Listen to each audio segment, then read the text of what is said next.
money from my position. Lunchbox. Now we move on to methods of redemption. The methods of redemption deal with the redemption of the nominal value. The Companies Act, Chapter 24.03, only permits to redeem shares as follows.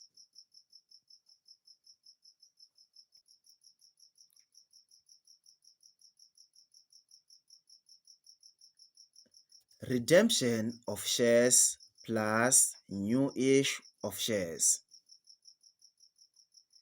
With this method, the nominal value of the shares to be redeemed must be covered by the proceeds of the fresh issue, including any premium received on that issue. The concept is that cash coming in should be enough to cover the nominal value of the shares to be redeemed. If we use a fresh issue of shares to redeem shares, the money that we receive from that new issue of shares must be enough or must exceed the nominal value of the shares to be redeemed. Otherwise, if it does not exceed or if it is not enough, we will need another method, a supplement method. For example, using the internal resources such as retained profit. So if you want to use the new issue alone, you have to make sure that the money that you receive, that is the nominal value of the shares, of the new shares, that plus any premium received on that new issue of shares, all the money that you receive must be enough to cover the nominal value of the shares to be redeemed. Now we move on to the next method.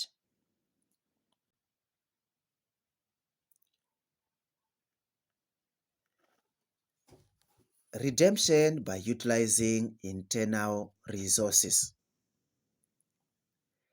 If this method is used, a revenue reserve, e.g. retained profit or general reserve, must be capitalized.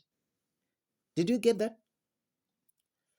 If we use method number 2, that is redemption by utilizing internal resources, you have to capitalize a revenue reserve. For example, capitalizing profits. By the way, what does capitalization of profit mean?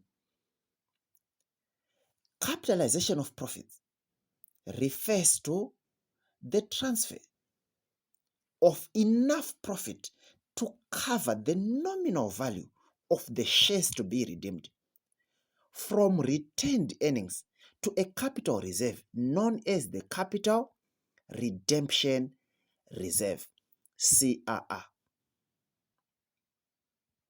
Get it? It's simply taking the profit. We are transferring it from retained profit to a capital reserve. There are still reserves, but we are transferring it from a revenue reserve to a capital what? To a capital reserve. That's capitalization of profit in redemption of shares. Okay, but why? Why is the money transferred to a capital redemption reserve? Well, this is because capital redemption reserve is a non-distributable reserve. Therefore, redemption money is transferred from a distributable reserve to it in order to safeguard profit. Profit used for redemption from being used to pay cash dividends to shareholders. This will safeguard the creditors. We want to ensure that the business will not use all the money that could be used to pay creditors, to pay shareholders. Then we move on to the third method, which is redemption by a combination of the above two methods. Redemption by a combination of the above two methods. There are two cases here.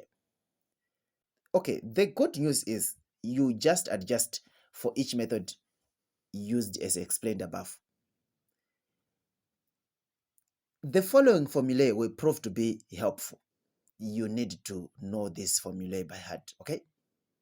We have two cases. Case A, we may have method 1 used first, then followed by method 2. Okay, method 1 is referring to redemption plus new issue of shares. Then method 2 here is referring to redemption plus by utilizing internal resources.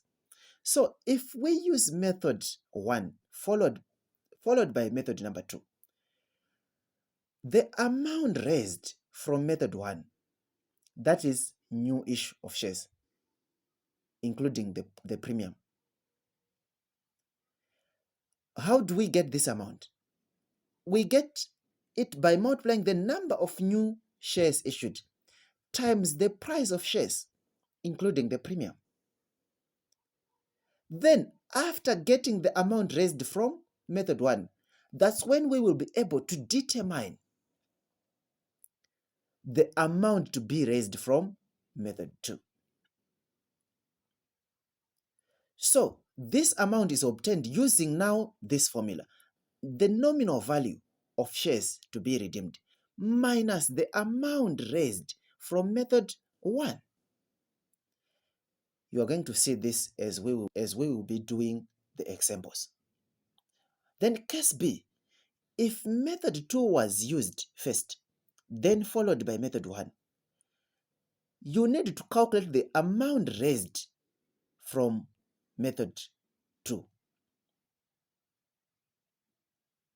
So you will be given this figure in most cases, in most questions. You will be given this figure. So you just write it down. You have it already, okay? Kunko Trotter.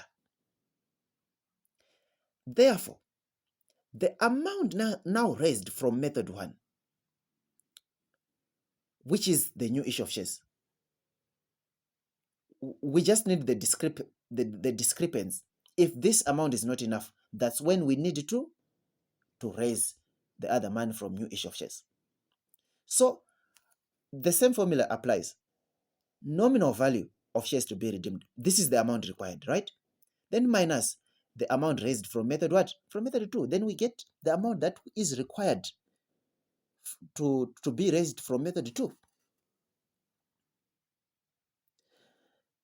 In case B, you will also be required to calculate the number of new shares to be issued in some cases, right? If you are given the number of if you are not given the number of new shares to be issued, you need to calculate it. So this formula will prove to be helpful. Number of new shares issued times price of shares is equal to amount raised. So you will be given the price of shares in the question, and the amount required, you know it. This is the amount required, the amount that we want to raise from new issue of shares, right? You have calculated it already. So you have the amount required, and you have the what? The share price, but you don't know how many shares. So in order to get N here, you divide both sides by the what? By the price. So N is equal to amount required divided by what? By the share price of the new issue of shares. So basically, it's simple mathematical knowledge here that we want to have. Then, after this, next, we are going to look at the laws of premium on redemption. Until next time, thanks for watching.